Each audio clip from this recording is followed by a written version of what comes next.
Hello friends, welcome to our channel. आज हम आपके लिए एक नई इंग्लिश स्टोरी लेकर आए हैं जिसको हम प्रॉपर रीड करने वाले हैं और इसके हर एक सेंटेंस को प्रॉपर हिंदी में ट्रांसलेट करने वाले हैं। तो आज की हमारी इस इंग्लिश स्टोरी का टाइटल है the fox and the grapes. Fox का मीनिंग होता है लोमड़ी और ग्रेप्स यानी कि अंगूर, यानी कि फॉक्स और ग्रेप्स की यह स्टोरी होने वाली है। द एफ a fox lived in a forest. एक जंगल में एक फॉक्स रहता था। वन डे, एक दिन, ही वॉज वेरी हंग्री, वो बहुत भूखा था। हंग्री यानी कि भूखा होना। It was hot summer day, hot यानी कि मतलब कि हॉट समर यानी कि गर्मी भरा दिन था।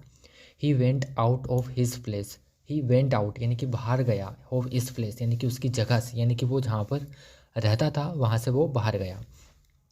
And wandered here and there, wander यानी कि खोजना, हेयर एंड देयर यानी कि यहाँ वहाँ खोजने लगा।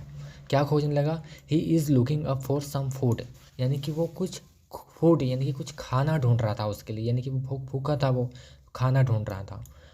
He visited many places, visit यानी कि विजिटेड मैनी प्लेसेस, वो कई प्लेसेस पर, कई जगह पर पहुंचा। In search of food, food को तलाशने के लिए वो कई जगह पर पहुंचा। Finally he found a vineyard a mile away. Vineyard का मतलब होता है बगीचा, अंगूर का बगीचा। Mile away he ran and reach there, तो उसने जो बगीचा देखा तो वहाँ पर क्या है, रीच यानी कि रेन यानी कि उसकी तरफ भागा और वहाँ पे पहुँचा। He saw a chubby bear near the vineyard. Chubby bear मतलब कि एक था गोल मटोल भालू, यानी मोटा भालू उसने देखा उसने।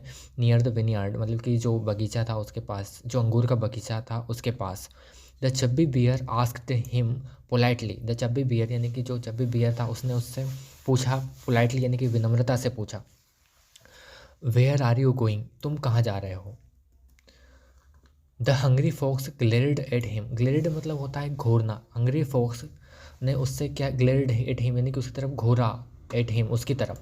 The chubby bear again tried to ask him, उसने जो चब्बी बियर था यानी कि गुलमटुल भालू था, उसने फिर पूछने की कोशिश की उससे। But the same but before he could complete his question, यानी कि वो उससे पूछ पाता, उसका पूरा क्वेश्चन कंप्लीट कर पाता। The ravenous fox entered into the vineyard, यानी कि जो भोकी जो फॉक्स था वो वहाँ पर विनीयार्ड यानी कि जंगल में घुस गया। ही सा the multi coloured bunches of graphs, उसने क्या करा, मल्टी कलर्ड यानी कि रंग बिरंगे, बंचेस यानी कि ग्रुप्स, बंचेस मतलब क्या होता है, गुच्छे।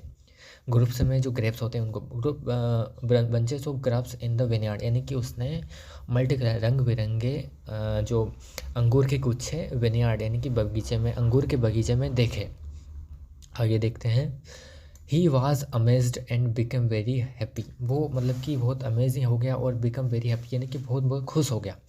हिज माउथ स्टार्टेड वाटरिंग, उसके मुंह से पानी निकलने लग गया। He wished to eat all at once, उसकी इच्छा हुई कि क्यों ना मैं इन सबको एक साथ खा जाऊँ। He jumped to catch grapes and try to eat them, वो उसकी तरफ झपटा, जम किया, and catch the grapes and try to eat them यानी कि उनकी तरफ झपटा और उन्हें खाने की कोशिश की। बट गोट नथिंग, बट उसके हाथ कुछ नहीं लगा। नॉट इवन अ सिंगल बच, ना कि उसके बस ना एक भी उसके पास एक भी बंच उसके हाथ ना लगा। He was not close enough to any branch, यानी कि वो उतनी नज़दीक नहीं पहुंच पाया ब्रांच के।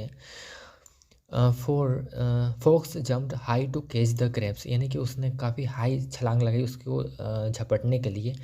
ही jumped high again but fail to catch, यानी कि वो उसने हाई जंप लगाई अगेन अगेन हर बार, बट वो हर बार क्या हुआ, फेल हुआ। To catch all the times, हर बार वो फेल हुआ उनको झपटने में।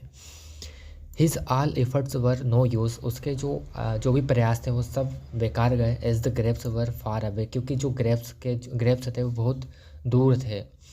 He went away from the vineyard, यानी कि वो वहाँ से मतलब कि निकल गया, वहाँ से वापस आ गया। ऑन हिज वे, उसके रास्ते में, he again meet with the chubby bear, उसके रास्ते में फिर वो उस किससे मिला, चब्बी बियर से मिला। Now the chubby bear asked him, now फिर से वो बियर यानी कि भालू उससे पूछता है, have you eaten the grapes, क्या तुमने जो ग्रेप्स है वो खाए? ही सेड, उसने कहा, the grapes were sour, sour का मतलब होता है खट्टे, यानी कि जो अंगूर थे वो खट्टे थे। If I eat them I might fall, यानी कि मैं उन्हें खाता तो मैं बीमार पड़ जाता। तो इस मोरल ऑफ द स्टोरी क्या होता है, वी शुड एक्सेप्ट अवर इनकेपेबिलिटीज़, इनकेपेबिलिटीज़ का मतलब होता है जो हम नहीं कर सकते हैं। वी शुड एक्सेप्ट, मतलब कि हम जो नहीं कर सकते उसे हम एक्सेप्ट करना चाहिए। If the situation is difficult और अनकंट्रोलेबल, अगर जो सिचुएशन है वो डिफ़िकल्ट है यानी कि वो कंट्रोल में नहीं है, तो we should use our mind, हमें जो हमारा माइंड यूज़ करना चाहिए उसको सॉल्व करने के लिए। Also we should not hesitate to seek help from our friends और एल्डर्स, और हमें हमेशा हेजिटेट नहीं होना चाहिए, घबराना नहीं है, हमेशा झिझकझाना नहीं है फ्रेंड्स और एल्डर्स यानी कि बड़ों से हम मदद मांगने के लिए। The most important lesson of the story, सबसे महत्वपूर्ण जो लेसन है इस स्टोरी का वो है that easy to despite what you can not, यानी कि उसका डिस्पाइस मतलब होगा तिरस्कार करना, मतलब कि जो अपने पास नहीं है उसको आसानी से डिस्पाइस यानी तिरस्कार करना ईजी होता है, लेकिन डिफ़िकल्ट होता है कि उसे पाना मेहनत करके।